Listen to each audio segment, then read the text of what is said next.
जय हिंद दोस्तों, एम के एस डी क्लासेज में आप लोगों का स्वागत है। हमारे चैनल को लाइक सब्सक्राइब करिए। तो आज का हमारा टॉपिक है इकाई अंक। इकाई अंक के बारे में चल देखते हैं। तो क्या है, जैसे मैं कह दिया 15। 15 में इकाई अंक पूछा जाए तो क्या है, 5 है। यही हमको बताना है। जैसे और 14 गुणे मैंने 12 कर दिया। अगर मैं कह दूं इसका इकाई अंक कितना होगा, तो अब हमसे क्या है, हमको 14 और 12 में गुणा नहीं करना है।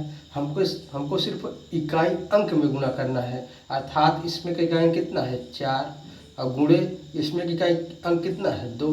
तो कितना हुआ, 4 दूना 8 हो गया। अर्थात अगर इसका पूछा जाए इकाई अंक कितना है तो कितना हो जाएगा, 8। इसका इकाई अंक कितना है, 8 हो जाएगा।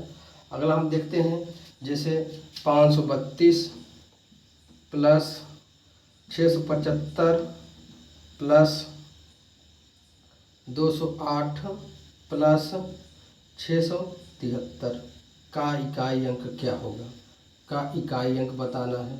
तो हमको अब देखना है, हमसे यहाँ सिर्फ इकाई अंक से मतलब है। तो यहाँ की इकाई अंक कितना है, 2।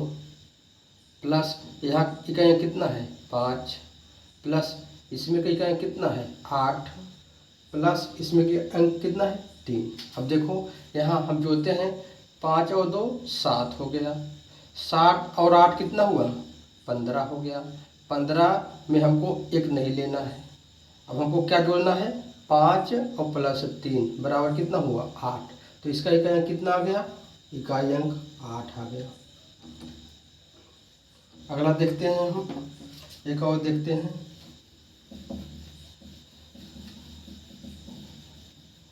अगला देखते हैं 1084 प्लस 5232 प्लस 8543 में इकाई अंक क्या होगा, में इकाई अंक हमको बताना है।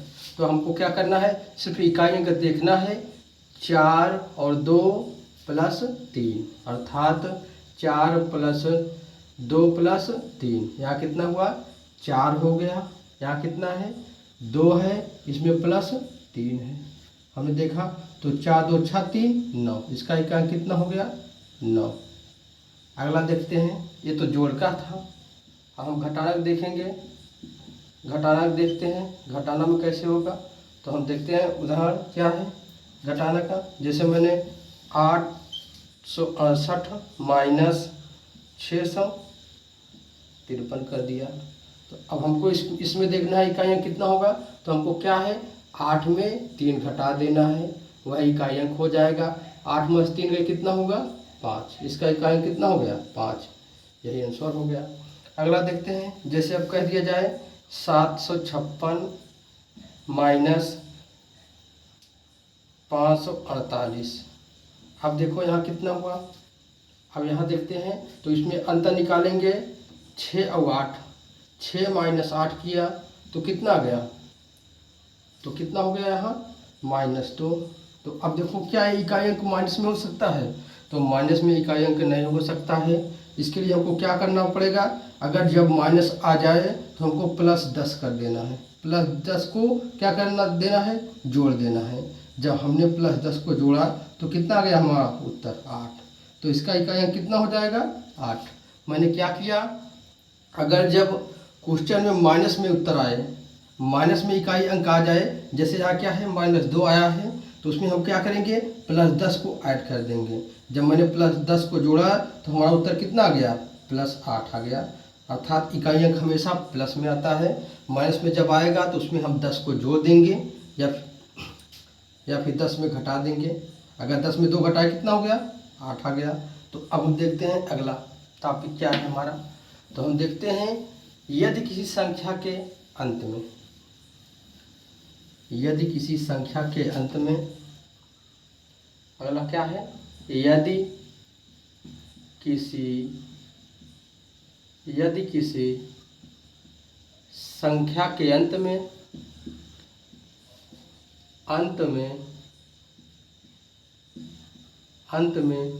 0 1 या 5 या 6 हो तो उसका इकाई अंक वही होता है। जैसे अभी क्यों होता है इसको हम जानते हैं। अगर हम जीरो को के ऊपर घात लगाते हैं तो फिर जीरो वही प्राप्त होगा। अगर हम एक के ऊपर घात लगाते हैं तो एक ही आएगा। अगर हम एक के ऊपर 5 की घाते 5 लगा दिए तो एक को 5 बार गुणा करेंगे तो एक ही आएगा। इसलिए इसका उत्तर यही हो जाएगा। अगर हम 5 को देखते हैं, 5 के ऊपर हम जहाँ जो घात लगाएं, जैसे 2 कर दिए, 5 हम 25, तो इकाई अंक कितना आ गया, 5 ही आएगा। उसके बाद हम 6 का देखते हैं। अगर 6 का हमने क्या कर दिया, स्क्वायर कर दिया, 6 छंग 36 हो गया, तो इसका इकाई अंक कितना है, 6 ही आएगा। इसलिए अगर किसी संख्या के अंत में 0 हो, या तो 1 हो, या तो 5 हो, या तो 6 हो, तो उसका इकाई अंक वही होगा। उसका इकाई अंक क्या होगा, वही होगा। मगर क्या है, अगर मैं कह दूँ 4 का, अगर 4 के खाते मैंने लिख दिया 102, तो अब यहाँ देखना है, अब इसका क्या होगा। 4 के घाते मैंने 102 लिख दिया, अर्थात 4 के घात में क्या है, सम संख्या हो। 4 के घाते में सम संख्या हो तो क्या होगा, तो कितना आ जाएगा, 4 के घात में अगर सम संख्या होगी तो क्या उत्तर आएगा, 6 आ जाएगा, 6 होगा। इकाई अंक कितना हो जाएगा, 6 होगा। कैसे, अगर 4 के ऊपर घात में सम संख्या है तो उसका उत्तर कितना हो जाएगा, इकाई अंक 6। अगर 4 के घात के रूप में विषम संख्या है तो उसका उत्तर कितना होगा, 4 ही होगा, 4 ही होगा। अगर विषम संख्या है तो 4 होगा, इसका इकाई अंक कितना होगा, 4 होगा, इकाई अंक 4 होगा। जैसे मैंने लिख दिया 104 घाते 95, तो इसका यहाँ क्या है, घात में विषम है तो इसका क्या हो जाएगा, इकाई अंक 4 ही होगा। अगला कंसेप्ट देखते हैं। अगला क्या है, 9 का नियम। अगर 9 को देखा जाए, यहाँ मैंने क्या कर दिया, 9 बना दिया।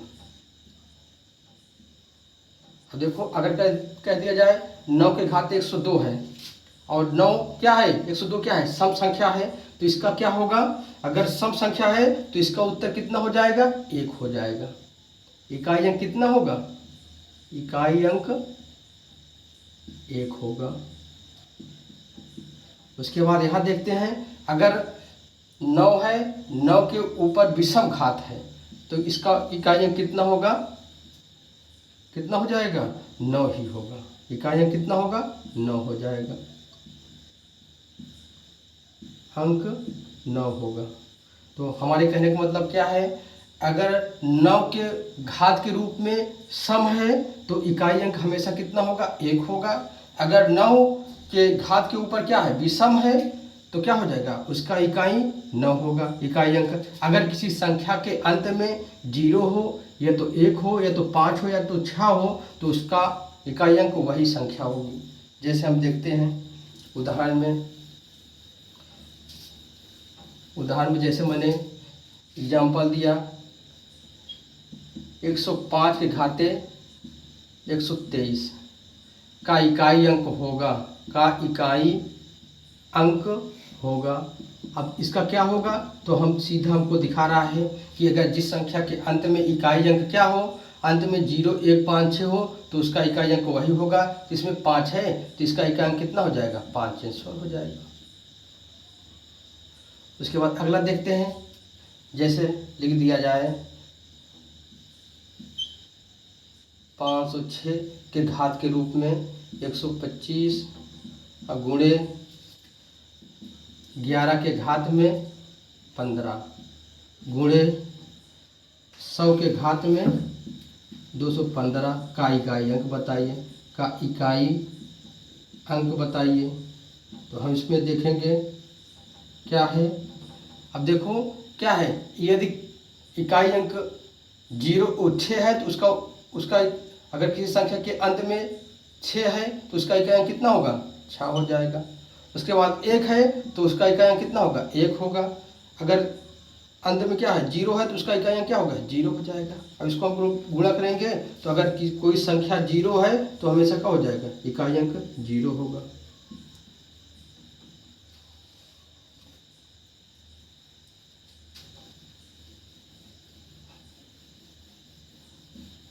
तो अगला चलते हैं, देखते हैं। जैसे लिख दिया जाए 225 गुणे 105 गुणे 15,206 गुणे 31। तो इसका इकाई अंक क्या होगा, तो हमने अभी पढ़ा कि जिस संख्या के अंत में 5 हो उसका इकाई अंक वही होता है। तो 5 हो गया, यहाँ इसका इकाई अंक कितना है 5 गुणे इसका कितना हुआ 5 हो गया, इसका कितना हुआ 6, इसका कितना हुआ 1। हम देखते हैं 5 हम 25, हमने 2 को छोड़ दिया क्योंकि हमको इकाई अंक कितना है 5 लेना है। उसके बाद 5 छंग 30, मैंने 3 को छोड़ दिया, अब इकाई अंक कितना है 0, 0 गुणे 1 कर दिया कितना आ गया 0, इसका इकाई अंक कितना होगा 0 हो जाएगा।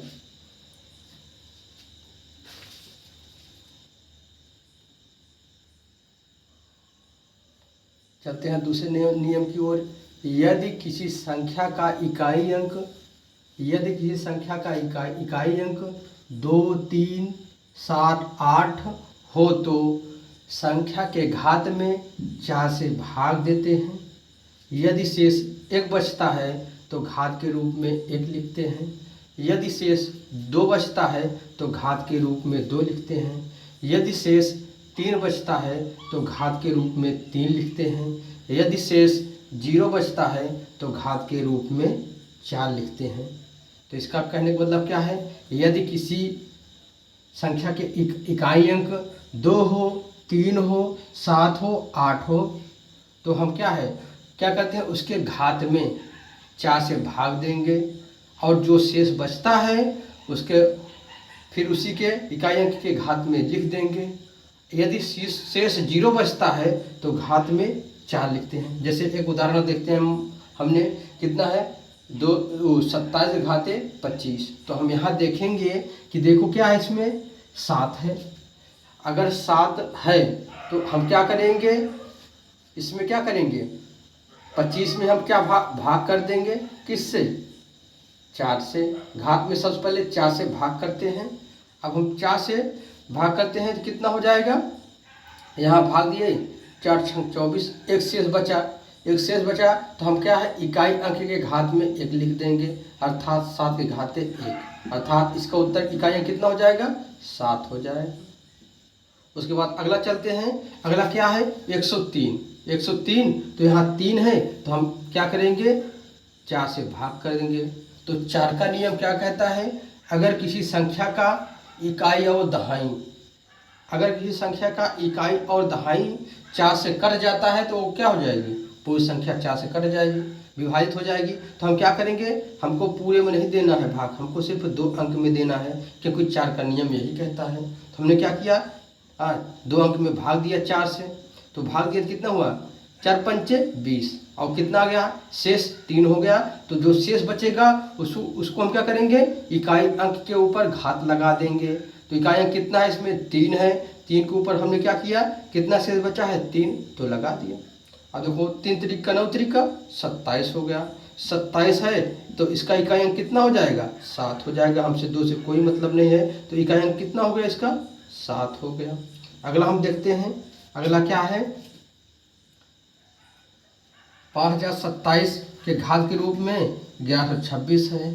अब देखते हैं 7 है तो हम क्या करेंगे, हम 4 से भाग करेंगे, 4 से भाग करेंगे तो हम किस में करेंगे इकाई और दहाई में, क्योंकि क्या है 4 का नियम यही कहता है कि अगर हम इकाई और दहाई में 4 से भाग देंगे कट जाती है तो पूरी संख्या कट जाती है। तो हमने क्या किया 4 से इसमें इकाई और दहाई में भाग कर दिया। जब हमने भाग किया उसके बाद कितना आ गया, अब हमको पूरी संख्या लेना ही है क्योंकि हमको इकाई अंक निकालना है, इकाई अंक हमको निकालना है। तो इसका इकाई अंक कितना है 7 और जो अब आएगा शेषफल यहाँ घात के रूप में लिख देंगे। तो 4 छंग 24 कितना आ गया 24 2 26 अर्थात शेषफल कितना आया 2। तो हम 7 इकाइयों के ऊपर घात लगा देंगे 2 तो कितना हो जाएगा 7 49। तो हमको 4 को लेना नहीं है, इसमें कितना आएगा इकाइयाँ कितना हो गया 9। इकाई अंक कितना हो गया 9।